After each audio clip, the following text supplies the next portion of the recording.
অসংখ্য প্রতিকূলতার মধ্যে আজকে আমরা মাহফিলে বসে আছি, ঠিক কিনা? কিছু লোক চাচ্ছে দেশে মাহফিল না হোক, আলেমরা বয়ান বন্ধ করে দিক।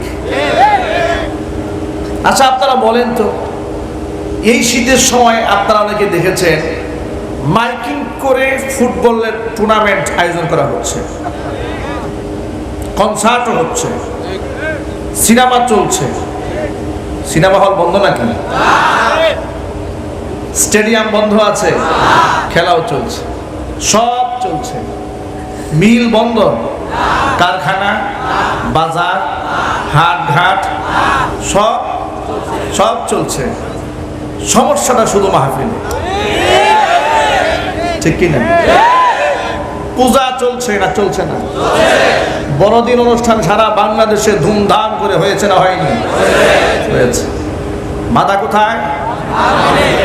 মাহফিলে শুধু করোনা থাকে। অজুহাতটা কি? সমস্যাটা কোথায়?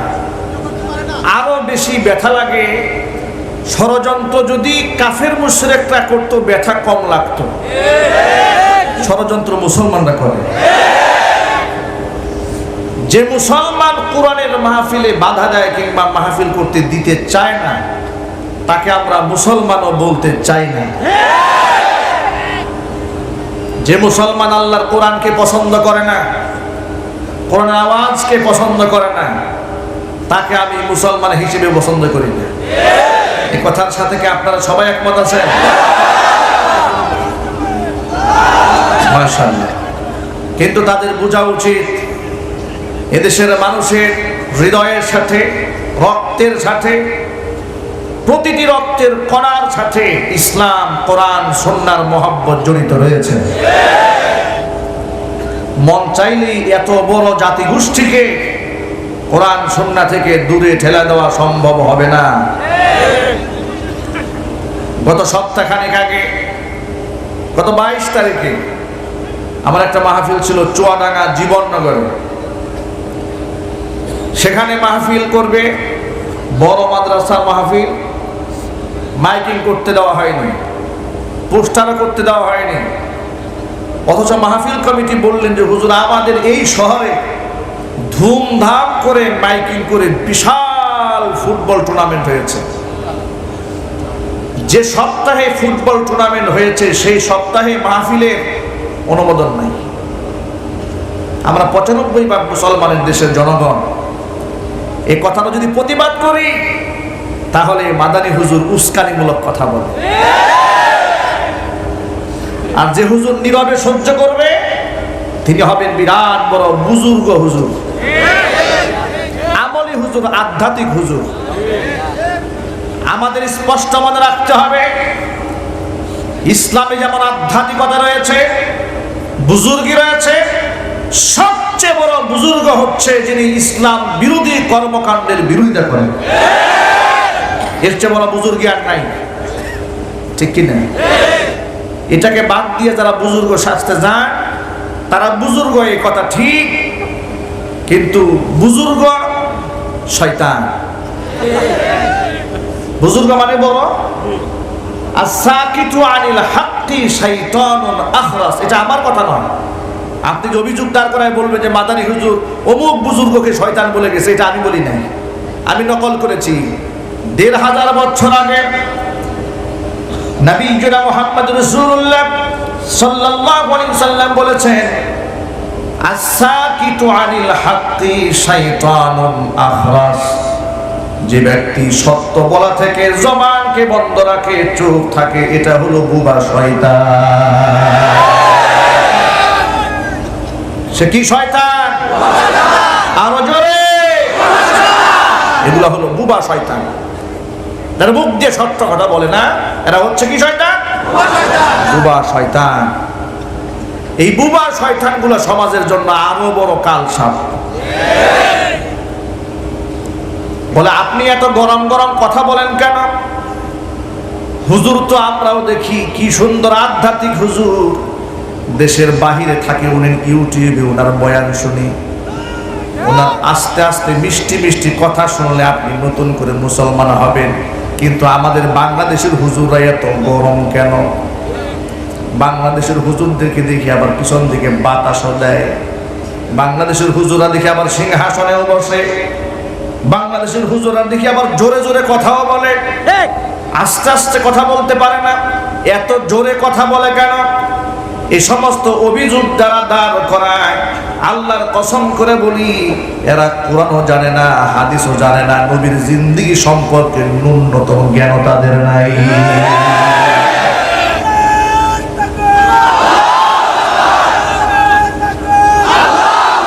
আফসোসের ব্যাপার হলো, কোরআন হাদিস সম্পর্কে যার জ্ঞান নাই, সেই ব্যক্তির উচিত ছিল যার কাছে জ্ঞান আছে তার কাছ থেকে জানবে।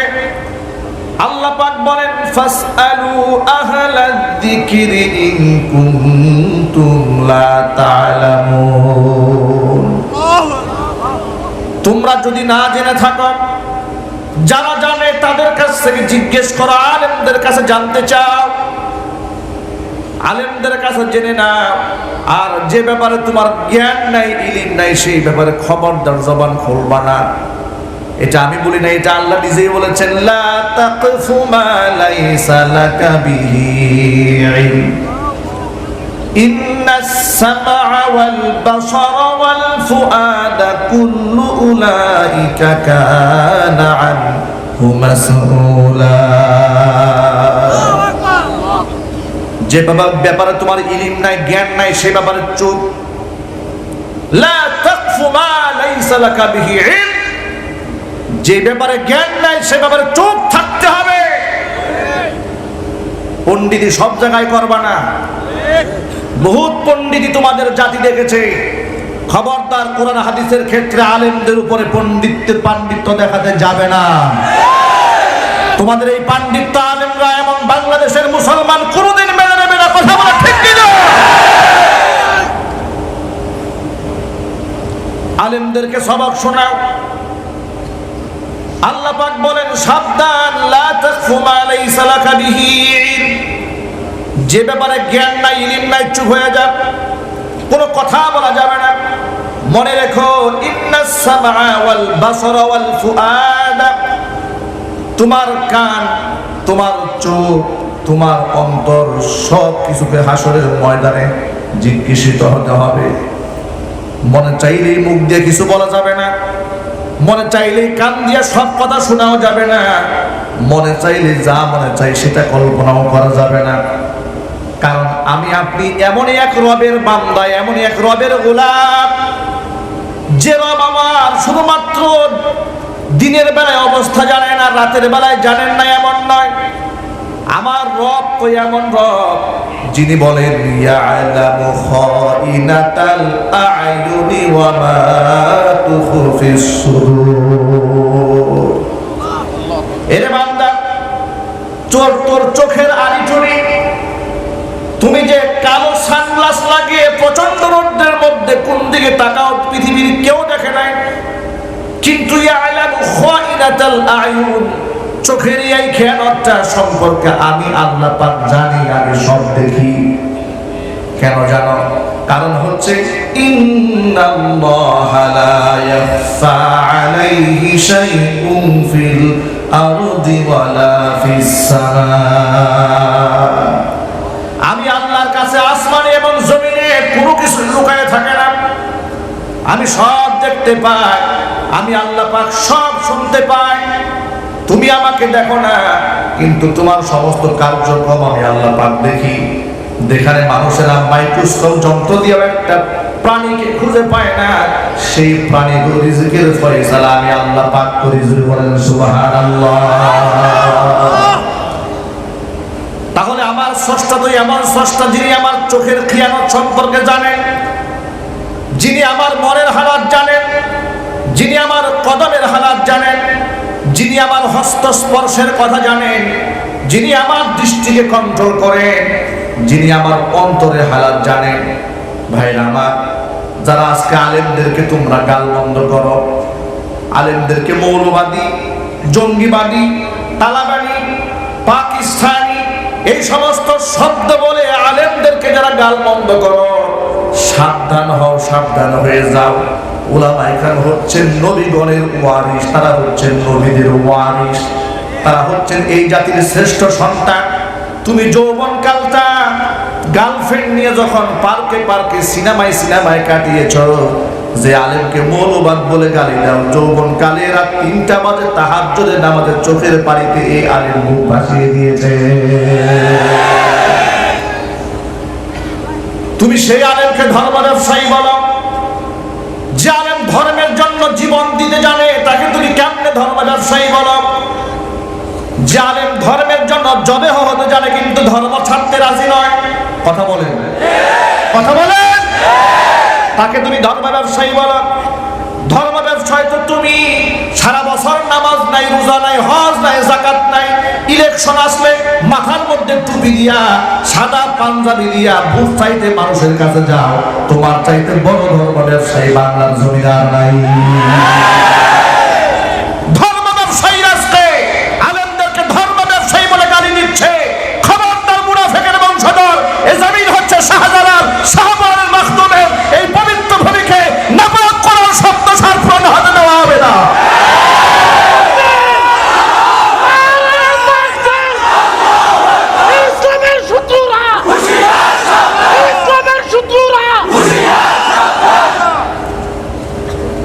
তোমরা আমাদেরকে বলো আমাদেরকে কোরআন শিখাইতে আইসেন না।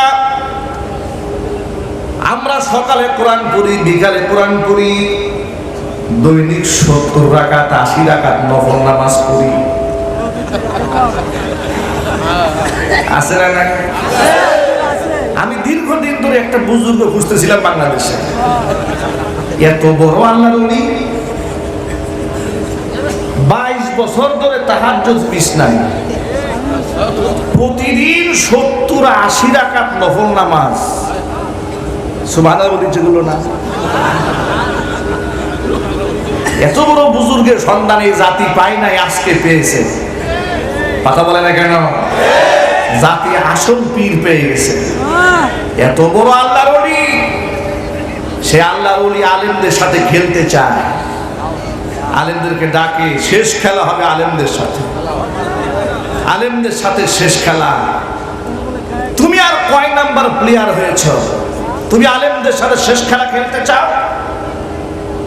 আলেমদের সাথে তো খেলা এর আগে অনেক লোকেরাই খেলেছে। নমরুদ খেলেছে, ফেরাউন খেলেছে, সাদ্দাত খেলেছে, কারুন খেলেছে, কথা বলেন। বহুত বড় বড় প্লেয়ারকে আল্লাহ নাকানি সুবানি খাইয়েছে। তুমি আলেমদের সাথে খেলতে চাও?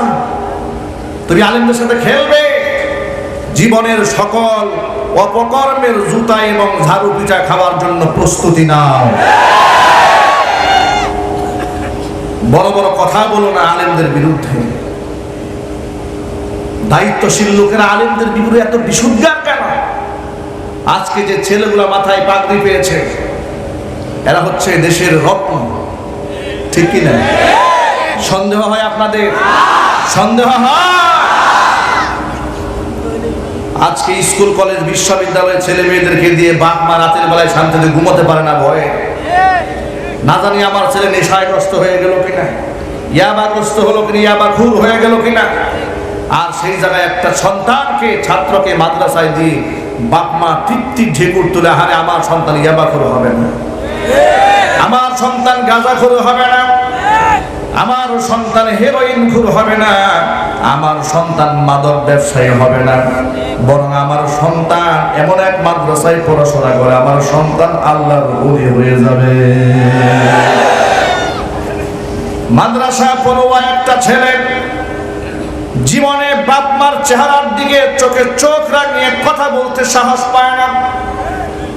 গালমন্দ করবে তো এটা তো অনেক দূরের কথা, বাপ মার সাথে বিতর্ক জড়াবে সেটাও তারা সাহস পান না। কারণটা কি জানেন?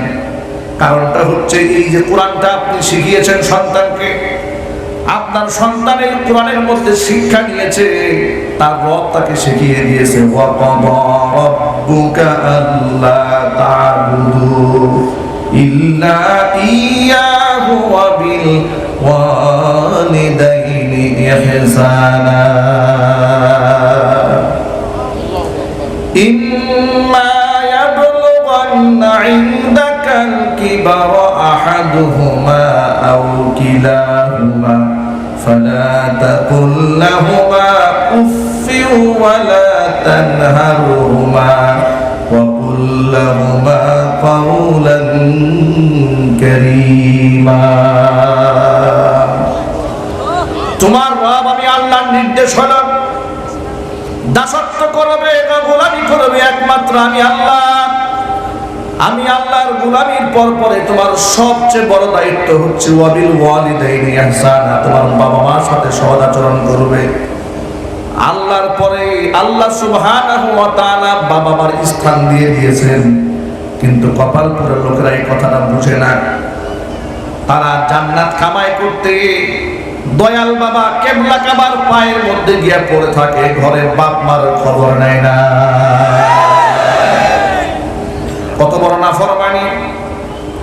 কোরআনে কারীম আল্লাহ পাক বলেন ইম্মা ইয়াবলুগান্না ইনদাকাল কিবারা আহাদুহুমা, বাবা মার কোনো একজন যদি তোমার কাছে বার্ধক্যে উপনীত হয়ে যায়, আও কিলাহুমা অথবা উভয়ে, ফালা তাকুল লাহুমা উফিন, উফ শব্দটাও তুমি তাদের সামনে উচ্চারণ করবে না, মনে তারা কষ্ট পাবে।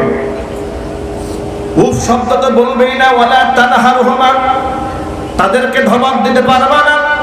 ওয়াকুল লাহুমা কওলান কারীমা, পিতামাতার সাথে সম্মানজনক শব্দে কথা বলবে। যে শব্দ ব্যবহার করলে, যে ভাষা ব্যবহার করলে বাবা মার ইজ্জত বাড়ে, সম্মান বাড়ে, এমন শব্দে বিনয়ের সাথে আস্তে আস্তে কথা বলবে। বাবা মাকে ধমক দিবা না, সম্মানজনক কথা বলবে।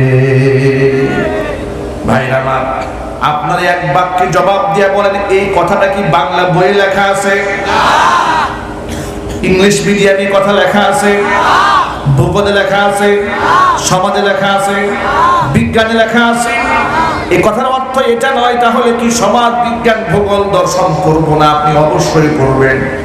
কিন্তু যদি মানুষ হতে চান, মানবিক মূল্যবোধ যদি আপনি নিজের মধ্যে আনতে চান, সন্তানকে যদি নিজের বাধ্যগত সন্তান বানাতে চান, তাহলে ধর্মীয় শিক্ষার বিকল্প কোনো রাস্তা নাই।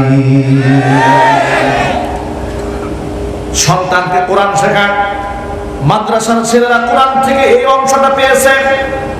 শুধু তাই নয়, আল্লাহ রাসূলের কাছে যখন প্রশ্ন করা হয়েছিল মা হাক্কুল ওয়ালিদাইনি আলাইনা ইয়া রাসূলুল্লাহ, ও আল্লাহর রাসূল পিতামাতার কি পরিমাণ হক আমাদের মধ্যে আছে, আল্লাহ নবী সাল্লাল্লাহু আলাইহি সাল্লাম জাওয়ামিউল কালিম ছিলেন, অল্প কথাই বেশি মানা বুঝাই দিতেন। হুজুর সাল্লাল্লাহু আলাইহি সাল্লাম সংক্ষেপে জবাব দিয়ে দিলেন হুমা জান্নাতুকা ওয়া নারুকা, পিতামাতাই তোমার জন্য জান্নাত, পিতামাতাই তোমার জন্য জাহান্নাম।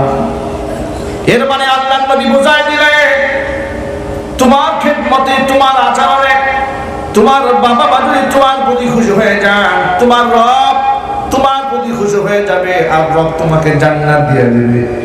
আর পিতামাতা তোমার আচরণ যদি কষ্ট পায়, তাহলে তোমার রব তোমার প্রতি নারাজ হয়ে যাবে।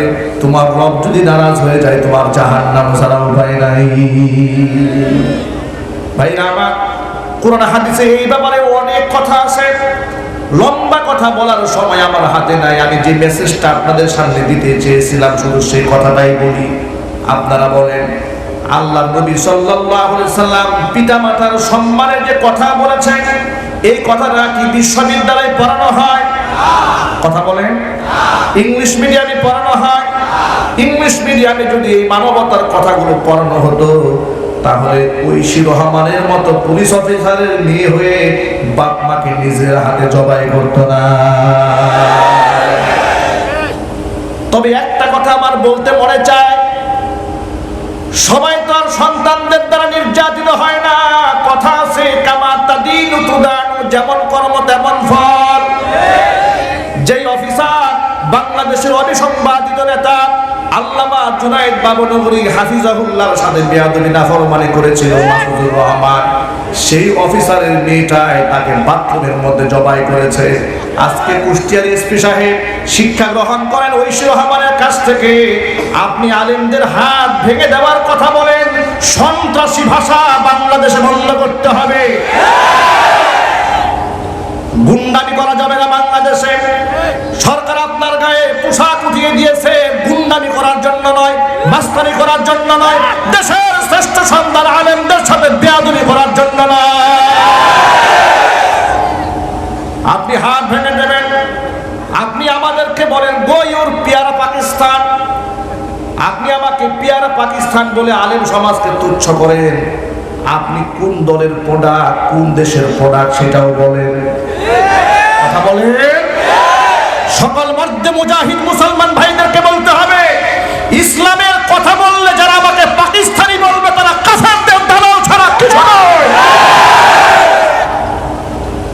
আমরা ইসলামের কথা বলেছি, ইসলামের কথা বলবো, জায়েজ না জায়েজ কি আমাদেরকে পুলিশ শেখাবে? কথা জুড়ে বলতে হবে। আফসোস কলিজার মধ্যে লাগে, পুলিশের মধ্যেও ভালো মানুষ আছে, কোনো সন্দেহ নাই, আছে না? সারা বাংলাদেশ যখন আমরা ঘুরি, কিছু কিছু পুলিশ অফিসার আমাদেরকে দেখে হাত মুসাফা করে, বুকের সাথে জড়ায় নেয়, হাতের মধ্যে চুপা খায়, বলে হুজুর অবসর সময় বসে বসে আপনাদের বয়ান শুনি, কিন্তু হাত পা বাঁধা, মাহফিলের পারমিশন লিখিত দিতে পারি না, কপাল খারাপ, ওয়াজ যা করার সব করে যান, আমরা যে মাহফিল হচ্ছে যেন কিছু জানি না। সুবহানাল্লাহ বলবেন না? বাধা তো দেয় না, উল্টা বলে মাহফিল হচ্ছে হুজুর আমরা জানি না, মাহফিল করে ফেলেন। সুবহানাল্লাহ। কত মহব্বত করে আলেমদের বয়ান তারা শুনতে চান। আমার পেছনে বোটবাজার কেন্দ্রীয় জামে মসজিদে এমন কোন জুমা নাই যেখানে পোশাকধারী আর পোশাক ছাড়া পুলিশ বসে জুমার বয়ান শুনে না, এমন কোন জুমা নাই। আমার সামনে বসে বসে পুলিশের বড় বড় অফিসাররা তারা বয়ান শুনে, অথচ আমি অনেক শক্ত কথাও বলি, তারপরেও তারা বয়ান শুনে। ইসলামকে তারা মহব্বত করে, ইসলামকে তারা ভালোবাসেন। গত সপ্তাহে আমাদের গাজীপুরে এক বড় পুলিশ অফিসার, নাম বলবো না, তিনি আমাকে ফোন দিলেন, হুজুর আমার ছেলেটাকে আপনার মতো আলেম বানাতে চাই, কোথায় পড়াবো? সব পুলিশ অফিসার তো আর কুষ্টিয়ার কুলাঙ্গার এসপির মতো না। উনি আলেমদেরকে হাত ভেঙে দেবে, আলেমদেরকে বলে গো টু ইউর পিয়ারা পাকিস্তান। কত বড় দেশপ্রেমিক হয়ে গেছে, বলে দেশের বিরুদ্ধে কথা বলেন, মায়ের চেয়ে মাসির দরদ বেশি, কথা বলেন। আমি তো মনে করি যারা বেশি তেলবাজি করে তাদের সম্পদের হিসাব দুদকের বেশি দেখা উচিত। অপকর্ম ঢাকার জন্য তারা পা চাটা গোলামের মতো আচরণ করার চেষ্টা করে, কিন্তু এরাই হচ্ছে দেশের আসল শত্রু।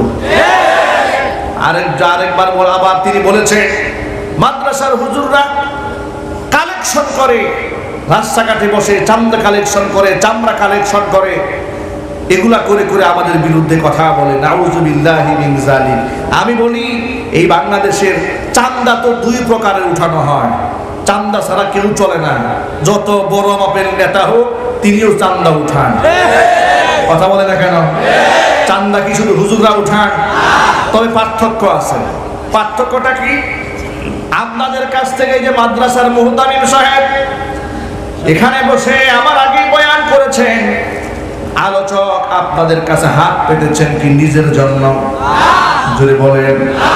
মাদ্রাসার মধ্যে যে লিফলেটের মধ্যে লেখা আছে ইতিমখানা, কত অসংখ্য ছেলে, কত অসংখ্য মেয়ে, লেখাপড়া করার টাকা নাই, বাড়িতে খাওয়া পড়ার কোনো ব্যবস্থা নাই। বিশ্বাস করেন, আমি আমার বুক ফেটে কান্না আসে আর বলতে মনে চায়, বাংলাদেশে যতগুলি কওমি মাদ্রাসা আছে প্রত্যেকটা মাদ্রাসার মুহতামিম সাহেবকে সরকারের পক্ষ থেকে জাতীয় পুরস্কারে পুরস্কৃত করা দরকার।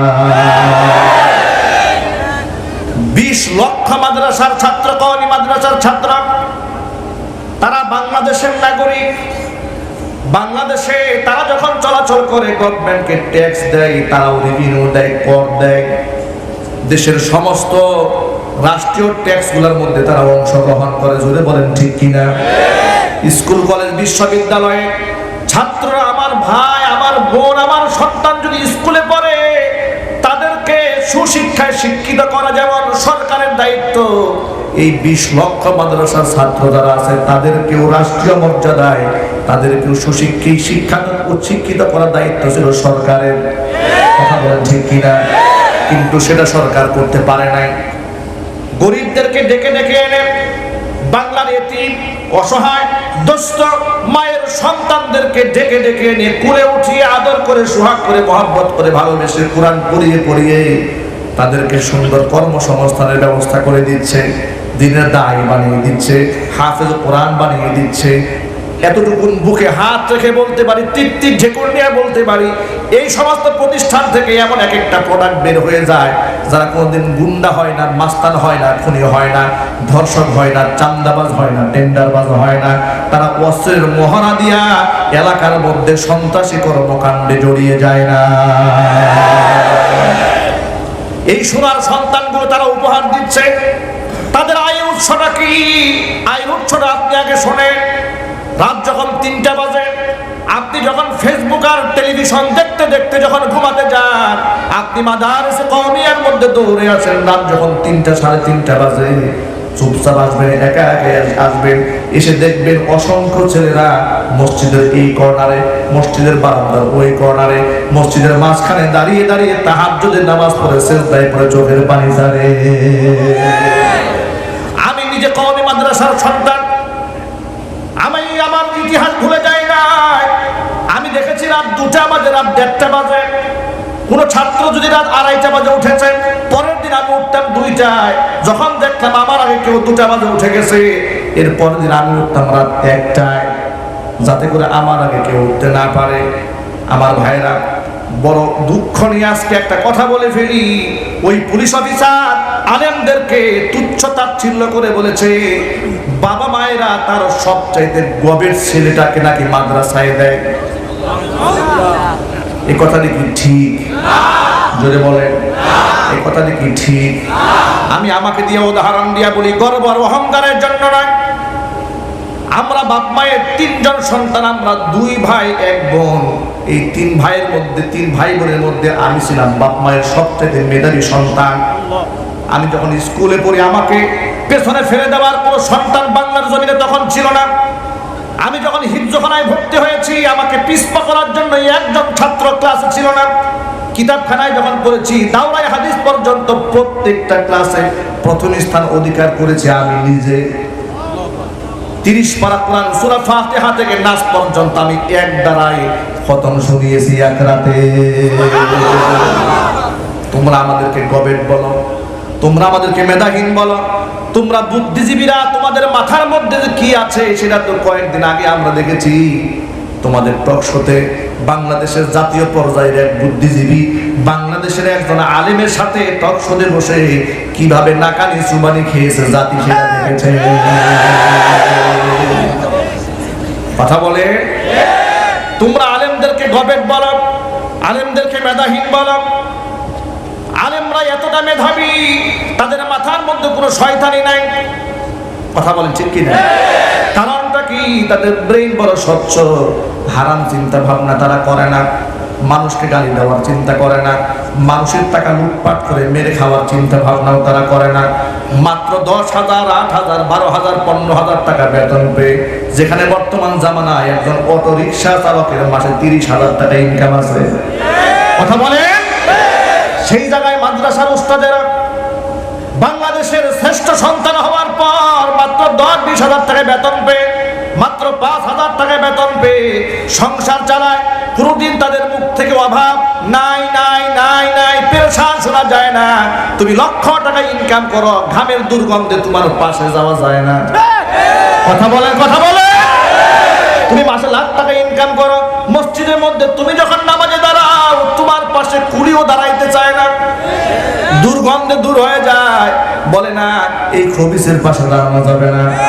পক্ষান্তরে যেই লোকটা মাত্র 10,000 টাকা ইনকাম করে, হুজুরের সারা গা থেকে খুশবু আর মেশকের গান বের হয়ে যায়।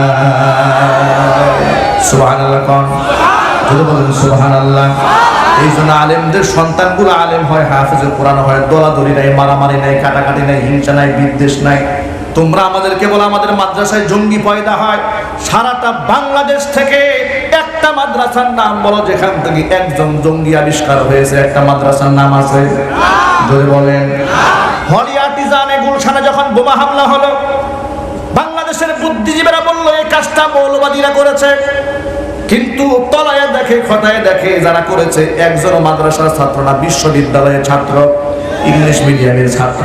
আমি একটা বয়ানের মধ্যে বলেছিলাম, আহারে এই ঘটনার সাথে যদি একটা মাদ্রাসার ছাত্র ওরা পেত, মাদ্রাসা বন্ধ করার জন্য রাস্তায় লুঙ্গি খুলা মিছিল করত। এই দেশবাসী বারবার দেখেছে জঙ্গি কোথা থেকে পয়দা হয়। কাদেরকে তোমরা জঙ্গি বলো, কাদেরকে তোমরা সন্ত্রাস বলো, কাদেরকে উগ্র বলো। আমার কোন আলেম তো তোমার হাত ভেঙে দেওয়ার কথা বলে নাই, আমার কোন আলেম তোমাকে দেশান্তরিত করে দেওয়ার কথা বলে নাই, আমার কোন আলেম তোমাকে ঘাড় মটকায় দেওয়ার কথা বলে নাই। তোমরাই তো আমাদেরকে বারংবার উস্কানি দিয়ে বলো তোমার আমাদেরকে নদীতে ভাসায় দিবা, দেশান্তরিত করে দিবা, আমাদেরকে বাংলাদেশ থেকে বের করে দিবা। এত সাহস পাও কোথায়? বাংলাদেশ তো তোমার বাবার একা নয়, কথা বলতে হবে। বাংলাদেশের ইঞ্চি ইঞ্চি মাটির সাথে প্রত্যেকটা উলামা পীর মাশায়েখের সম্পর্ক রয়েছে। স্বাধীনতা যুদ্ধে যারা অংশগ্রহণ করেছেন, আমাদের বাধ্য করে অংশগ্রহণ করেছে, কাফের বেঈমানদের বাধ্য করে দেশে তখন ছিল না। কথা বলা ঠিক কিনা?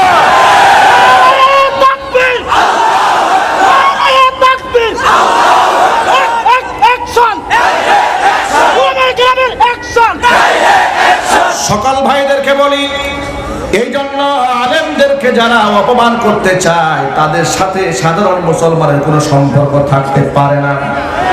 আলেমদের সাথে দেশের মানুষের সম্পর্ক আছে না নাই? আরো জোরে বলতে হবে, আছে না নাই? আলেমদেরকে দিল থেকে ভালোবাসেন কারা কারা? আমি দুহাত দেখতে চাই।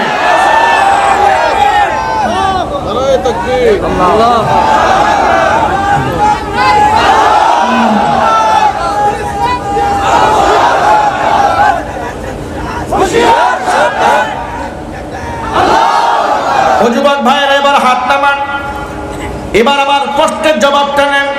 তিনি বললেন হুজুররা চামড়া কালেকশন করে আর চামড়া কালেকশন করে। আমরা বলি হ্যাঁ তোমার কথা ঠিক, হুজুররা চামড়া কালেকশন করে, চামড়া কালেকশন করে, এটাও ঠিক। কিন্তু সেই কালেকশনটা কারো বুকের মধ্যে ছুরি দিয়ে হুজুররা টাকা নেয় না, জোরে বলতে হবে। কারো মায়ের বুক খালি কইরা হুজুররা টাকা ইনকাম করে না। তোমাদের সেই ওসি সাহেবের কথাকে আমরা ভুলে যাই না। তোমাদের কুকর্মের দলিল প্রমাণ কিন্তু সারা দেশের মানুষের হাতে হাতে আছে, আছে না নাই? যদি বলতে হবে, আছে না নাই? 10,000 টাকার জন্য তোমরা মানুষ খুন করো। তোমরা আবার আলেমদেরকে বলো আলেমদের ইনকাম সোর্স কি? আলেমরা চান্দাবাজ। তোমরা যে কথা বলো চান্দাবাজ আর আলেমদেরও চান্দাবাজ, পার্থক্য আছে। আলেমরা চান্দা উঠাইয়া দেশের গরিব মানুষের মুখের মধ্যে খাবার তুলে দেয়, এতিম অসহায়ের মুখে খাবার তুলে দেয়, যার বাবা নাই তার মা নাই এমন বাচ্চার মুখে আলেমরা টাকা চান্দা কালেকশন করে বাচ্চাদের মুখে খাবার তুলে দেয়। আর তোমরা চান্দাবাজি করে মালয়েশিয়াতে বাড়ি বানাও। কথা বলে, আমেরিকাতে হাউজিং সোসাইটির মালিক হও, ফ্রান্স, ব্রিটেন, কানাডা, জার্মানিতে তোমরা অবসর যাপন করো, আর দেশের দুশ্মন বানায় দাও, আলেমদেরকে রাষ্ট্রদ্রোহী বানায় দাও। তুমি দেশের টাকা লুটপাট করে চুরি করে বিদেশে পাড়ি জমাইছো, তুমি হয়ে গেলে দেশপ্রেমিক। কথা কন, দেশপ্রেমিক হয়ে গেছে। কয়েকদিন গত সপ্তাহে আগে আপনারা দেখেছেন, এক সপ্তাহ আগে প্রত্যেকে দেখেছে, সরকারের কাছে সরকারের 3য় শ্রেণীর এক কর্মকর্তা আবেদন করেছে তার পেনশন ভাতা নেওয়ার জন্য। 2017 সালে তিনি নিজের পক্ষ থেকে রিজাইন দিয়ে চাকরি থেকে চলে গেছেন। পর দুদক সেখানে লিখেছে যে তিনি পেনশন ভাতা চেয়েছেন এই জন্য যে তার চলতে অনেক কষ্ট হচ্ছে, অত্যন্ত অসহায় জীবন যাপন করছে। কোথায় থাকে জানেন? মাঝে মাঝে থাকে আমেরিকায়, মাঝে মাঝে কানাডায়। অত্যন্ত গরিব মানুষ। পরে সরকার চিন্তা করলো এই গরিব মানুষ মাঝে আমেরিকায় যায় কেন, কানাডা যায় কেন? পরে খোঁজখবর নিয়ে দেখে মাত্র তার নামে 200 কোটি টাকার সম্পদ, মাত্র। বিরাট বড় দেশপ্রেমিক। এত বড় দেশপ্রেমিক, তাদেরকে তো জাতীয় পুরস্কার দেওয়া উচিত। কথা বলেন, কথা বলেন। এই সমস্ত অপকর্ম ধামাচাপা দিয়ে সব অপকর্মের বোঝা আলেমদের কাঁধের উপরে উঠাই দিয়ে কয় খেলা হবে। কথা কন না কন, ঠিক কি বলে? সব অপকর্মের বোঝা আলেমদের কাঁধের উপর চাপিয়ে দিয়ে তোমরা আমাদেরকে খেলতে ডাকো। তোমাদের মতো থার্ড ক্লাস আর ফাউল প্লেয়ারের সাথে আলেমরা খেলে না। খেলা হয় সমানে সমানে, শিয়ানে শিয়ানে। তোমাদের মতো নোংরা লোকের সাথে আমরা খেলি নাকি? তোমরা যে সমান না, তো আল্লাহ কোরআনেই বলে দিয়েছেন। আমার আল্লাহ পাক বলেন, কুল হাল ইয়াস্তাউিল্লাযীনা ইয়া'লামুনা ওয়াল্লাযীনা লা ইয়া'লামুন ইন্নামা ইয়াতাযাক্কারু উলুল আলবাব। নবী আপনি জানায়া দেন, যারা জানে আর যারা জানে না, যারা জ্ঞানী যারা আলেম আর যারা আলেম নয়, তারা কোনোদিন সমান হতে পারে না। আর এই পার্থক্যটা মোটা মাথাওয়ালার বুঝবে না। ইন্নামা ইয়াতাযাক্কারু উলুল আলবাব, এটা জ্ঞানীরা বুঝবে। জোরে বলেন সুবহানাল্লাহ। প্রিয় ভাইরা আমার, ওলা আলেমদেরকে বিভাজন বানায়, বলে এই হুজুর উস্কানিমূলক কথা বলে, আর এই হুজুর শান্তিপ্রিয় হুজুর, অত্যন্ত চমৎকার হুজুর, খালি কবরের ওয়াজ করে। মাটির উপরে কি হয় এই হুজুর কিছুই জানে না। কথা কান ঠিক কিনা? এইরকম সুন্দর সুন্দর হুজুর খুঁজে বের করতে পারেন না? কি সুন্দর ওয়াজ করে, আমরা চুরি করি কিছুই জানে না, ডাকাতি করে তাও জানে না, মাদ্রাসা বন্ধ করে দেই প্রতিবাদও করে না, এমনকি আমরা শিরকি কাজে জাতিরে ডাকি, এই হুজুরের ঘুম ভাঙে না। কত বুজুর্গ হুজুর, কত বড় বুজুর্গ হুজুর। এত অপকর্ম হয়, দেশ ও জাতির উপর, আলেমদের উপর স্টিম রুলার চলে, হুজুরের ঘুমই ভাঙে না। কত বড় বুজুর্গ হুজুর আছে না নাই? আছে না নাই? এত বুজুর্গ হুজুর থাকতে এই সমস্ত গরম গরম হুজুর আনেন কেন? নরম হুজুর আনতে পারেন না? তাদেরকে জানায় বলতে চাই, ভাইরা আমার, আমার নবী সাল্লাল্লাহু আলাইহি সাল্লাম হচ্ছেন আমাদের জন্য আদর্শ। জোরে বলুন ঠিক কিনা? আল্লাহ নবী যখন খুতবা দিতেন, ইদা কানা খাতাবা, আল্লাহর হাবিব যখন খুতবা দিয়েছেন, ইহমাররাত আইনাহু, তার চোখ দুটো লাল হয়ে গিয়েছে, ওয়াস্তাদ্দা গদবুহু, তার ক্রোধ বেড়ে গিয়েছে, ওয়ালা সাউতুহু, তার কণ্ঠের আওয়াজ উঁচা হয়ে গিয়েছে, কাআন্নাহু মুনদিরু জাইশিন, কেমন যেন তিনি যেন কোনো সেনাবাহিনীকে সতর্ক করছে। নসিহতের ধারা দুইটা আছে, ভালো করে শুনেন, ভালো করে বোঝার চেষ্টা করেন। একটা হলো উপদেশের কথা, আর একটা হচ্ছে অন্যায়ের প্রতিবাদের কথা। দুইটার আওয়াজ কি সমান হবে? আর আস্তে দুইটার স্কেল কি সমান হবে? যেমন আমি উদাহরণ দিয়ে বলি, একটা বাচ্চাকে দেখলেন, বাচ্চা আগুনের মধ্যে হাত প্রায় দিয়েই ফেলেছে, তখন আপনি পিছন দিয়ে দেখেছেন, আপনি যদি জোরে একটা ধমক না দেন, এই বাচ্চা আগুন ধরেই ফেলবে। আপনি তখন কি পিছনে দাঁড়ায় বলবেন, আব্বু এটা ধরতে না, এভাবে বলবেন? নাকি এক ধমক দিবেন, কোষাই এক ধমক দিবেন, ও যেন চিৎকার লাভ দিয়ে 14 হাত দূরে গিয়ে পড়ে? কথা বলতে হবে। এই সহজ উদাহরণটা যদি বুঝে থাকেন, আলেমরা তো মিষ্টি মিষ্টি কথা বলেন, সুন্দর সুন্দর কাহিনী শোনায়, নামাজের ওয়াজ করে, রোজার ওয়াজ করে, হজের ওয়াজ করে, যাকাতের ওয়াজ করে, মিষ্টি মিষ্টি কথা বলে, তর্জন গর্জন জোর আওয়াজে কখন কথা বলেন, যখন দেখে জাতিকে জাহান্নামের দিকে একটা চক্র টেনে নিয়ে যাচ্ছে, ওই জাহান্নামের আগুন থেকে বাঁচানোর জন্য আলেমরা একটু দৃঢ়ভাবে হুঙ্কার দিয়ে মানুষদেরকে সতর্ক করে দেয়। এতটুকু সহ্য হয় না তোমাদের? এতটুকু সহ্য হয় না? আলেমরা সিংহাসনে কেন বসে? পিছনে দাঁড়িয়ে দাঁড়িয়ে আলেমদেরকে বাতাস দেয় কেন? এটাও তোমাদের গা জ্বলে। বাতাসটা আলেমরা খাবে না, বাতাসটা কি তুমি খাবে? তুমি যেই কাজ করো, তুমি তো বাতাস খাবে না, কয়দিন পরে তোমার বাতাস আল্লাহ বের করবে। কথা কয় না কেন? তুমি যেই কাজ করো, জাতি তো বাতাস দিবে না তোমাকে। বাতাস দেওয়ার কাজ করলে বাতাস দিবে, আর বাস খাওয়ার কাজ করলে বাস দেবে। এটাই তো স্বাভাবিক কথা। প্রশ্ন হলো, আলেমদেরকে মানুষ বাতাস দেয় কেন? এবার সেই বয়ানটা শোনেন।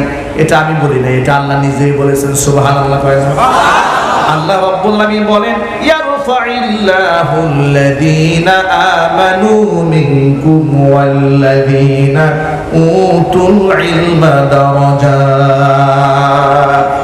যারা ঈমান আনবে আর যারা আলেম, তাদের সম্মান আমি আল্লাহ পাক বাড়িয়ে দেব। এত সম্মান আল্লাহ পাক আলেমকে দিয়েছেন। আলেমের হাত ধরে মুসাফা করার জন্য মানুষ কেমন মরিয়া হয়ে যায়। গতকালকে সাতকানিয়াতে, চিটাগংয়ে আমার দুটো প্রোগ্রাম ছিল। জোহরের নামাজের পরে দুহাজারি মাদ্রাসার মাহফিল স্টেজ থেকে নামার সময় মানুষেরা এমন ভাবে মুসাফা করতে এসেছে, আমি মনে করেছি দম বন্ধ হয়ে যাওয়ার, মরে যাওয়ার অবস্থা। সেখানে অনেক লোকেরা বহুত কষ্ট করে সাইড দিয়ে আমাকে নিরাপদ জোনে নিয়ে গিয়েছে।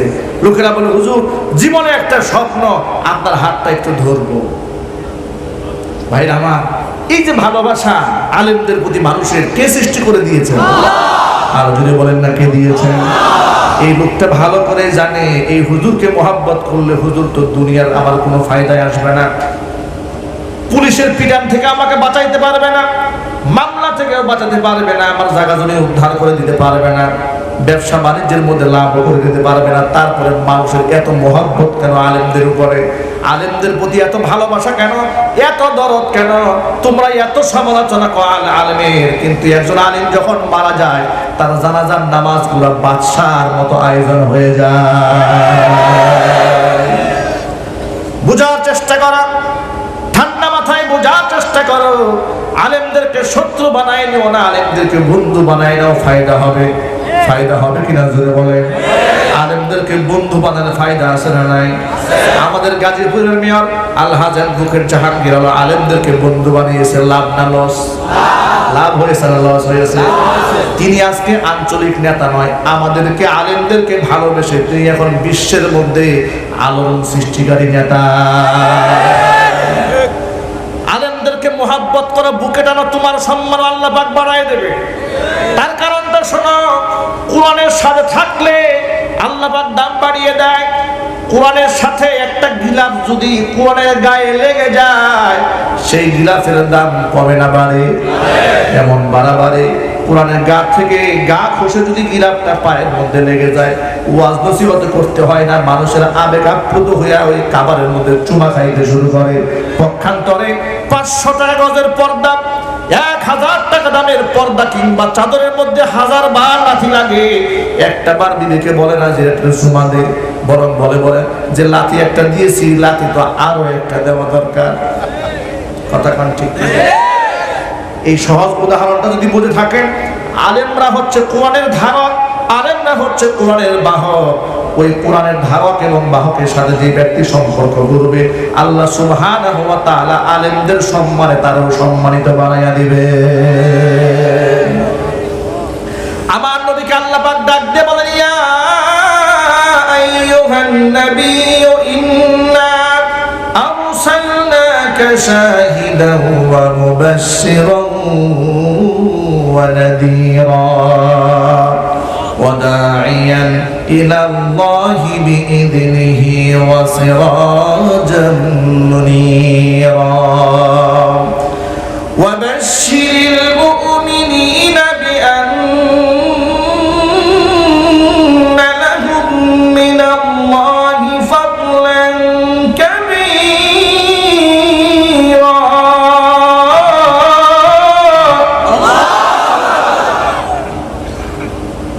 ولا تطع الكافرين والمنافقين ودع أذاهم وتوكل على الله وكفى بالله وكيلا।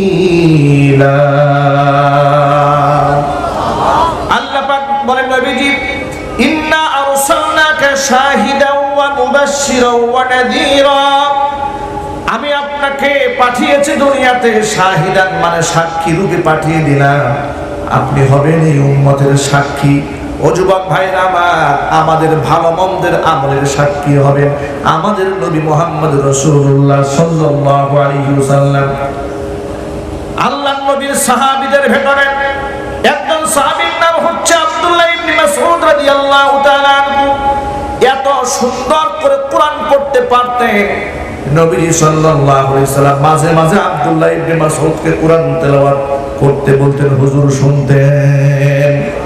একদিন ইবনে মাসউদকে ডেকে বলে, ইবনে মাসউদ ইকরা আলাইয়াল কোরআন, তুমি আমাকে কোরআন শোনাও। ইবনে মাসউদ বলেন, আকরাউ আলাইকা ওয়াল কোরআন উনজিলা আলাইক, আমি আপনাকে কোরআন তেলাওয়াত শোনাবো, কোরআনটা আপনার উপর নাযিল হয়েছে।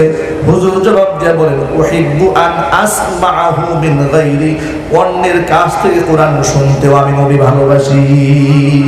ইবনে মাসউদ রাদিয়াল্লাহু তাআলা আনহু বলেন, আমি সূরা নিসা তিলাওয়াত শুরু করে দিলাম। চতুর্থ পারার হিফজ কোরআন মাজিদের 16 নম্বর পৃষ্ঠা থেকে আমি তিলাওয়াত শুরু করলাম। তিলাওয়াত করছে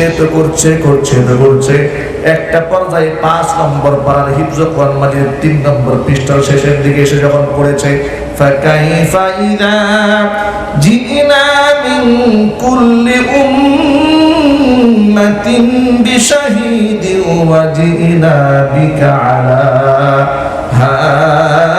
হাউলাই শাহীদা। আয়াত খানা যখন তিলাওয়াত করলেন, ইবনে মাসউদ বলেন, আমার তিলাওয়াত শুনে আল্লাহর হাবিব আমাকে থামাই দিলেন, থামো।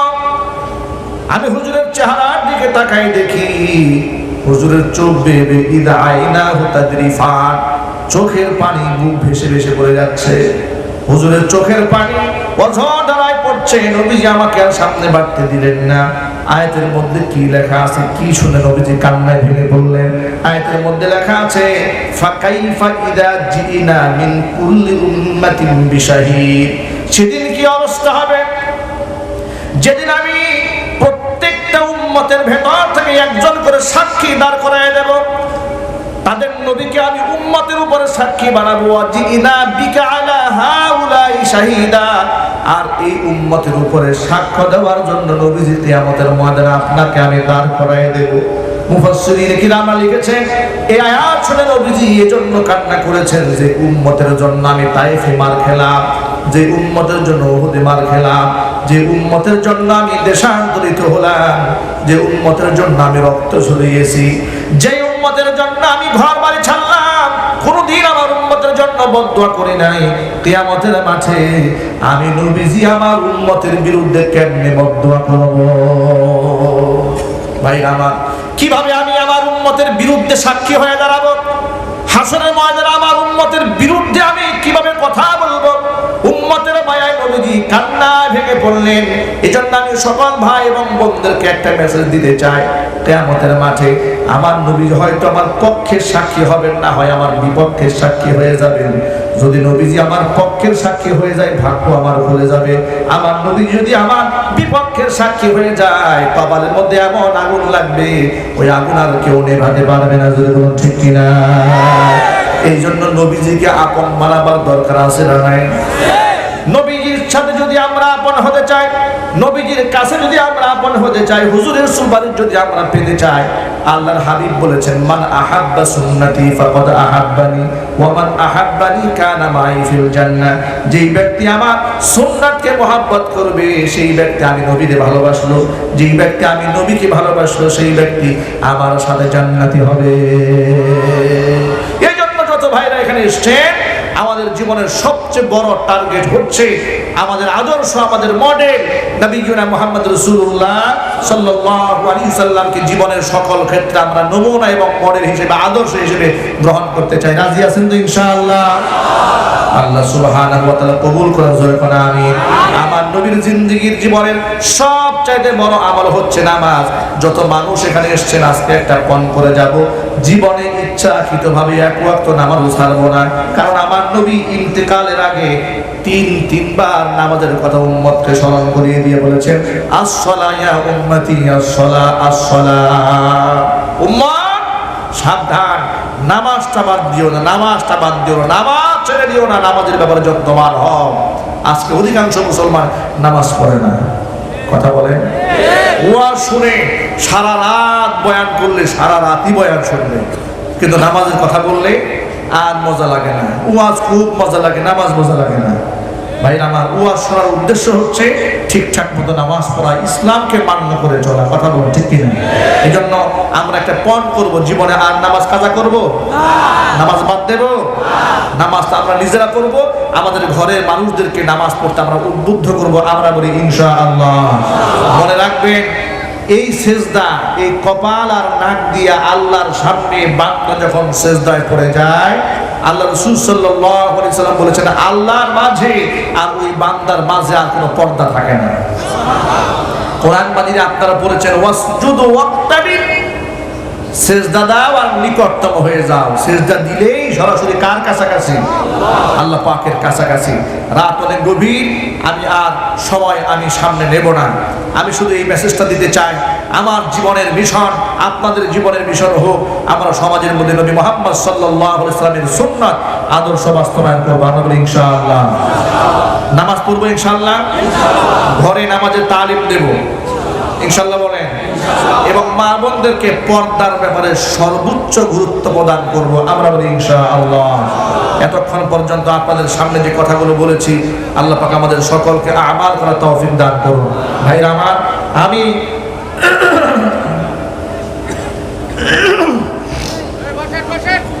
ভাইরা এখনই বলতে হবে, শোনেন, আমি দেরি করব না। আপনার চেয়ে আমার তার আরো বেশি, আপনার আমার আগে দৌড় দিচ্ছে, বলো নাকি? হ্যাঁ, কারণ শোনেন, বসে এখনই দোয়া হয়ে যাবে ইনশাআল্লাহ। একটা আবেদন এসছে, হুজুরের কণ্ঠে আজান শুনতে চায়। আজান আপনারা ইউটিউবে শুনেছেন কারা কারা? মাশাআল্লাহ, এত লোক ইউটিউবে দেখে, সুবহানাল্লাহ। দেখো, এখানে অনেক ভাইরা ভিডিও করছেন। ভিডিওর ব্যাপারে আপনাদের ক্লিয়ারেন্স থাকা দরকার। ভিডিওর মাসআলার ব্যাপারে বিশ্বের সমস্ত উলামা ইকরাম, মুহাক্কিক মুদাক্কিক উলামা ইকরাম, কিছু কিছু উলামা ইকরামের ভিন্ন মত রয়েছে। তবে ভিডিও করাটাকে দারুল উলুম দেওবন্দ মাদ্রাসা থেকেও এটার ভিডিওর পক্ষে ফতোয়া দেওয়া হয়েছে যে কোরআনের কথা আপনারা বেশি বেশি ভিডিও করে প্রচার করেন। আমরা মিডিয়া থেকে দূরে থাকার সুযোগে বাতিলরা মিডিয়া দিয়ে সমাজ ধ্বংস করে দিয়েছিল প্রায়। আজকে ইউটিউব খুলে এই আমাদের বয়ানের কারণে ইউটিউবে ঢুকলে এমন অবস্থা হয়েছে যে গোটা ইউটিউব মনে হয় বাংলাদেশের আলেমরা কিনে ফেলেছে, মনে হয় না এরকম? ইউটিউবটা খুললে আলেমদের বয়ান, ইউটিউব খুললে আলেমের বয়ান, কোরআন তেলাওয়াত। আর আলেমের বয়ান কি মানুষ একটা একটু শোনে? আমি একটা বয়ানের ক্লিপ দেখলাম, আমার 1 কোটি মানুষ শুনেছে মাত্র 15 দিনে। 10 মিলিয়ন মানুষ আমার একটা আলোচনা শুনেছে, 10 মিলিয়ন। ভাবতে পারেন মানুষ কেমন শোনা শুনে। এখানে যদি এটা না পাইতো, কি পাইতো জানেন? সিনেমার ডান্স, ওটাই দেখতো, ঠিক কি না? লোকেরা আমাদেরকে বলে, হুজুর রাতের বেলায় আপনাদের ওয়াজ না শুনে ঘুমাই না। আর আগে বলতো কানের মধ্যে ইয়ারফোন দিয়ে যুবকেরা গান শুনতে শুনতে ঘুমায় থাকতো। গতকাল তো আপনারা পত্রিকায় পেয়েছেন যে গান শুনতে শুনতেই যুবকের মৃত্যু।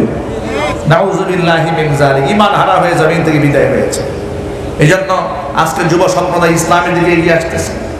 ইউটিউবাররা তাদের চ্যানেলের মাধ্যমে আলেমদের বক্তব্য তুলে ধরছে। তবে আমি ইউটিউবারদেরকে অনুরোধ জানাচ্ছি, এখানে অনেক ইউটিউবাররা এসছেন, এমন কোনো থাম্বলাইন আপনারা লিখবেন না যে বিভ্রান্তি সৃষ্টি হয় কিংবা আলেমদের মধ্যে কোন্দল সৃষ্টি হয়, এটা আপনারা লিখবেন না। এমন এমন হেডলাইন মাঝে মাঝে লেখে যে বক্তব্যের সাথে হেডলাইনের কোনো মিল নাই, ঠিক কিনা? অমুক আলেম অমুক আলেমকে বাস দিলেন, হেডলাইন লিখেছেন। আমি নাম বললাম না, আপনারা বুঝে নিয়েন। অমুককে বাস দিয়েছে, দেখা যায় বাস তো ভালো, এখানে একটা কনসার্ট খুঁজে পাওয়া যাচ্ছে না, ঠিক কিনা? এগুলা করবেন না, আল্লাহর জন্য এগুলা করবেন না। আপনারা তো দিনের খেদমত করে যাচ্ছেন। আপনারা আলেমদের বয়ানকে দাওয়াতের নিয়তে প্রচার করবেন, যে কথা শুনে মানুষ হিদায়াত হবে, এই নিয়তে প্রচার করবেন না দিয়ে দিলাম লাগাইয়া ফাইট, এবার হুজুরে করে খাক। কারণ অনেক সময় লোকেরা পুরো বয়ান শুনে না, হেডলাইন দেখেই বিচার ফয়সালা শেষ, আদালতে জেল ফাঁস হয়ে যায়। কথা বলেন ঠিক কিনা? আপনারা হেডলাইন লিখবেন, সামনের হেডলাইন সুন্দর সুন্দর বাণী দিয়ে লিখবেন, আকর্ষণীয় তো বাণী দিয়ে লেখেন, কিন্তু ভালো কথা লিখুন, কিন্তু বাজে কথা লিখবেন না। দ্বন্দ্ব সৃষ্টি হয়, দূরত্ব সৃষ্টি হয়। আজকে সমাজে আলেমের দ্বন্দ্বে সমাজ ধ্বংস হয়ে যাচ্ছে। অত্যন্ত আফসোস লাগে আমাদের যখন স্টেজে দেখি এক আলেম একজনকে কাফের, একজনকে ফাসিক, আরেকজনকে জাহান্নামী, একজনকে দুজকি বানাই দিচ্ছে। কথা বলেন। এরপরে আরো কিছু ভাষা আছে, এগুলো মুখে উচ্চারণ করাও সম্ভব নয়, এগুলো বলা হচ্ছে। আল্লাহ সুবহানাহু ওয়া তাআলা যেন আমাদেরকে, আমাদের জবানকে এই ফাহিশা করা থেকে হেফাজত করেন। আলেম সমাজ যেন এক কাতারে শামিল হয়ে, বর্তমান কি বিভাজনের সময় না ঐক্য করার সময়? কে কওমি আর কে আলিয়া, কে ব্যক্তি ওয়াহাবি, কোন ব্যক্তি সুন্নি, কে মাযহাবি আর কে লা মাযহাবি, এই দ্বিমত করার সময় এখন হাতে নাই। মুসলমানদেরকে ঐক্য না করলে কাফেররা কিন্তু টেংরি ভেঙে ফেলবে। এই জন্য মুসলমানরা আমরা এক হয়ে থাকতে পারবো ইনশাআল্লাহ, এবং সেই ঐক্যবদ্ধ প্ল্যাটফর্মে মোহাব্বতের সাথে হাতে হাত রেখে কাঁধে কাঁধ মিলিয়ে কোনো শত্রুতা নয়, বন্ধুত্ব গড়ে তোলার এই বিরাট বড় আন্দোলনে আপনাদেরকেও ভূমিকা রাখতে হবে।